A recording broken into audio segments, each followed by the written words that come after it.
Last week, I've been moving a lot, meaning I've been working at camps, doing retreats, going to conferences, pretty much since June, almost straight through. I do consulting at camp, and so this is maybe my third day home this month, and there's um, lots of lots of things that I'm trying to keep track of. It's been interesting. And last week, fortunately, I was in town. I think it was last Wednesday. Trying to keep track of time is also a challenge. I had the opportunity to sit with Joanna Macy's body. Many of you may know she passed, and sit in her house and meet some of her people and just sort of bathe in this idea or this actuality for her of really living into her practice in such extraordinary ways, in such bold and intentional ways. And even as she's doing that, being able to maintain close communities and friends and um, music and listening to music um, and she was I remember she was an avid walker. Uh, I think it was just about 3 years ago I saw her walking around um, in Berkeley and where she lived, and a few things came to me that I want to share. And one is you have likely heard about the Shambhala prophecy, but I'm going to read just a brief description for those of you who may not. This Shambhala prophecy, rooted in Tibetan Buddhist tradition, foretells a time when the world faces great danger from barbarian powers, at which point the kingdom of Shambhala will emerge. The kingdom symbolizes a spiritual realm within the hearts of those who embody compassion and insight, empowering them to confront and dismantle the forces of destruction.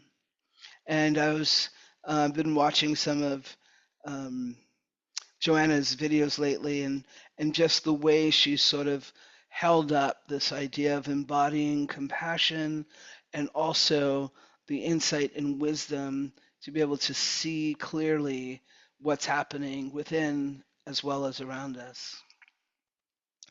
And Joanna talks about um, there is a hidden promise in our dark age, she says. And then separately, she talks about active hope as a practice like Tai Chi or gardening. It's something that we do to cultivate through our caring and cultivate through caring and cultivating courage to answer our calling. And it stems from looking and staring in the face of that which we are doing to our world and what is being done to our world and our names. And it has everything to do with linking arms with other people. And I add it's a practice. So you can literally go on YouTube and look for that talk. Or I believe she wrote a book called The Active Hope, which I'm going to also order. And I think about her life and this life to look, this your practice to look, my practices to look within and to be able to see. And what came up for me then was a Maya Angelou quote on courage. And she said, "Courage is the most important of all virtues because without courage, we can't practice any other virtue consistently. We can't be consistently kind, compassionate, generous, or loving. Like we need all of this." And some of you may have noticed my pronoun includes love. And so I've been having a great time talking to these six to 24-year-olds about what that means to have it as my pronoun, what it means for me that I believe that I embody it, it embodies me, and so that I have to practice. It's just not, it doesn't just exist. Unlike he or they, which I think sort of just exists for me, um, there is a practice and a commitment to being loving all day, every day, all the time. Um, and we've had some great, especially the 10 to 12-year-olds, we've had some great conversations. And I was thinking as I was coming to be with you all and pulling this together, just about the courage it takes to practice, the courage that it takes to be able to look at ourselves, to look at our minds over and over and over again, risking disappointment, risking discouragement, risking anger, fear, doubt, and risking this idea that, um, in the practice, we might abandon ourselves or how we might be abandoned by others. And knowing that that it takes courage and it takes commitment. And I want to raise this up so that we can own that. There's a way that I know for me, I can be a little, I can go like, no self can mean that I'm so humble that I don't really want to take any, uh, credit for, um, my practices or the work that I'm doing. And I really believe that the work that we do, I believe the world lives inside us. And so the healing of the world happens inside us. This is where the world heals, not over there, not by them, not by that, um, but that um, what's coming to me is the phrase from, I believe it's the Metta Sutta, radiating loving kindness all over the world. Everything that we're doing here radiates out. It doesn't mean that we don't experience anger or rage or frustration. Of course, we do all of that, and we do that mindfully. We do that aware. Um, I've been the last few years, I get a lot of the people who are struggling when we're teaching retreats, and they're pointed to me or they come to me, and I've been able to teach like stomping practice like nobody really believes. Like they laugh at it at first sometimes, and just that practice of like, give it away, give it away, give it away, give it away. So because what's underneath anger? Grief, right? The loss of something we don't have control of. So we want to be able to work with the anger, to get there, and that takes courage too, right? Many of us may understand the experience of the courage to grieve, the courage to let go, the courage to surrender to the heart's calling, often a desire that this person is no longer here or with me, or I can't get that, or whatever it is that, that we're grieving. It also takes courage to let go, and the humility there is I find that to be really beautiful. In a few weeks, one of my Sangha friends is coming to practice with you, I think, or maybe Robert's leading this, but Leanne Schutt wrote a book called Home is Here, and practicing racism with the engaged eightfold path. And I met Leanne at the East Bay Meditation Center, where I also am a community teacher, and I believe, and Leanne's belongs to the San Francisco, not belongs to, but is a practitioner leader at the San Francisco Zen Center, and we share a few things in common. And I had the opportunity to moderate her first book discussion here in Berkeley, and it's really cool. I don't exactly know how that happened. You know how you sometimes meet people and on the path, and you end up having these engagements like how Robert and I met. there's a part of the book that talks about metta and karuna as parts of um, skillful motivation. So courage takes some motivation, and I had a conversation with someone recently about, there's a difference between motivation and inspiration. I find this a little bit inspirational, but the term that Leon uses is motivation. And I thought that and we do have time, I thought that we would take a little time to practice these. We'll do some meta phrases, and maybe I'll read a little bit of what of this section. It's sort of a section in the book. Metta and Karuna meditation. While each of the four Brahmaviharas have their own individual practices, I would like to offer Metta and Karuna together as they are the second and third wholesome qualities of skillful motivation. I'll delineate which phrases typically go with which Brahmavihara, with each with sorry with the Vihara below. The progression of the Brahmaviharas is a way for us to practice expanding the sense of wholeness from self to close friend or benefactor, then to neutral person, and a challenging person, and then to all beings.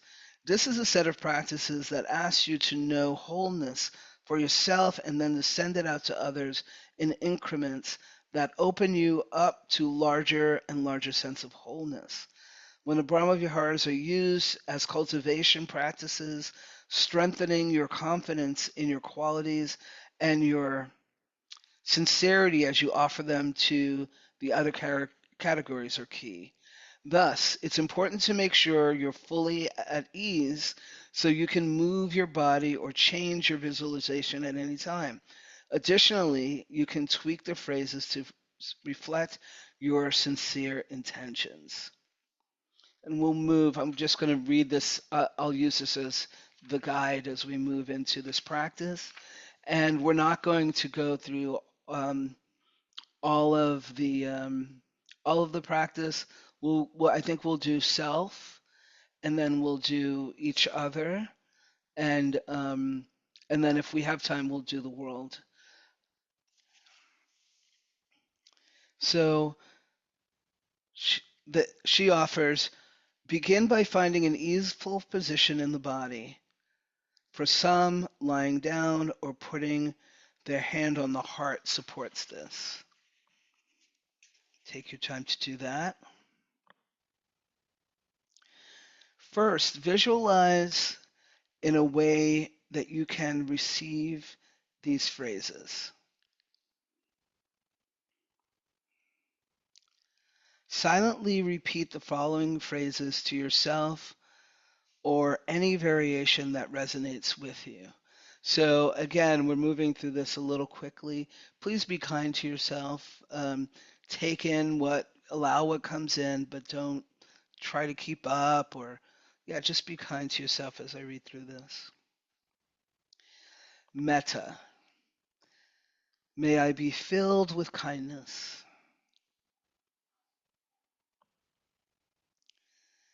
Let me connect with a sense of wellness whenever I need it. May peace and ease be accessible to me here and now. May I be happy.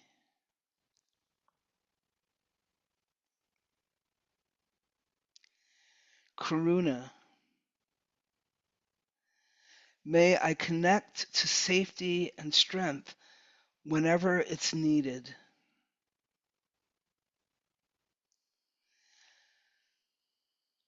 Let me be able to bring mercy and tenderness to my pains and sorrows.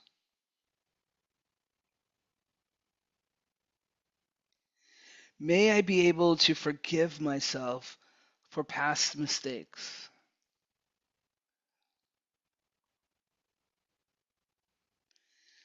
Let me be patient with myself and others.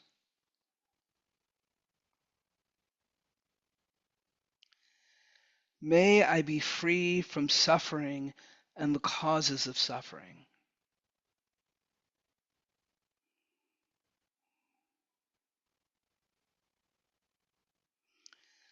Let me know that these qualities are shared by all as a connection to the wholeness of our interconnected life.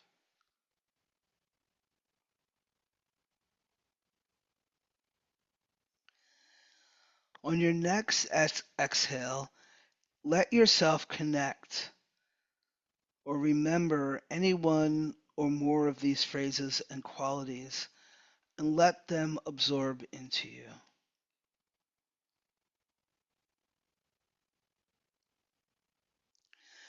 On the exhale, let yourself feel their impact.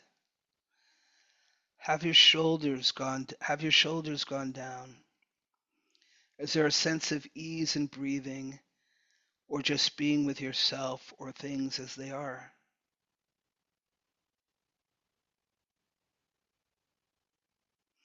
And I'll go back to the beginning and we'll practice offering metta, loving kindness to those around you. You can pick a person or you can radiate it to everyone, including on Zoom. Beginning again with metta. May you be filled with kindness. May you connect with a sense of wellness whenever it's needed.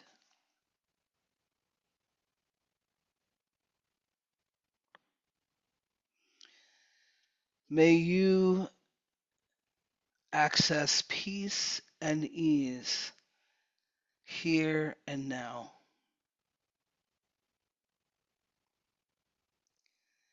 May you be happy. And then karuna or loving kindness. May you connect to safety and strength whenever it's needed. May you be able to bring mercy and tenderness to your pain and sorrows. May you be able to forgive yourself for past mistakes. May you be patient with yourself and others.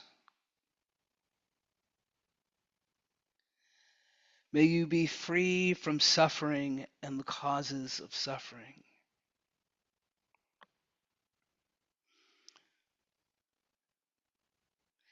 And then this non-traditional phrase as she lists it. May you know that these qualities are shared by all as a connection to the wholeness of our interconnected life.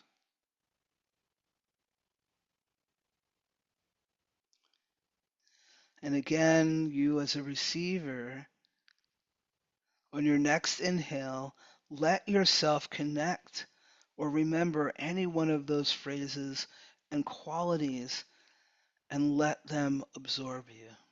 Your next inhale, absorb into you. And on your next exhale, let yourself feel the impact, just noticing what's going on with your body.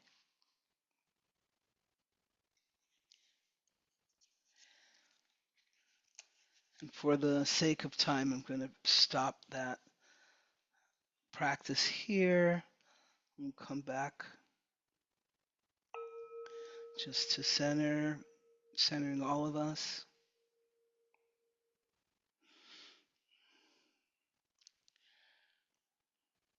I think I'd like to leave you with the question,